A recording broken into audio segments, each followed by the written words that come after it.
Mare. Creixia el trot enmig del camí, retallant-se fugaç entre l'hort i el cel. A dins m'habitava amb rancor, a fora, damunt del vent, sempre xisclava. Creixia fràgil i perfecta, com els buits que la mar cisella en les petxines. M'acusava de robar-li aire, de negar-li llum, però a les nits m'agafava de la mà i em demanava rondalles d'amor.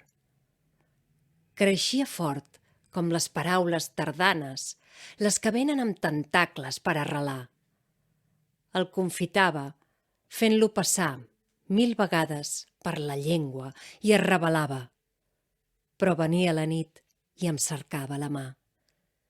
Creixia i s'allunyava, fill fràgil i perfecte, tan fràgil i perfecte que mai no tornaria.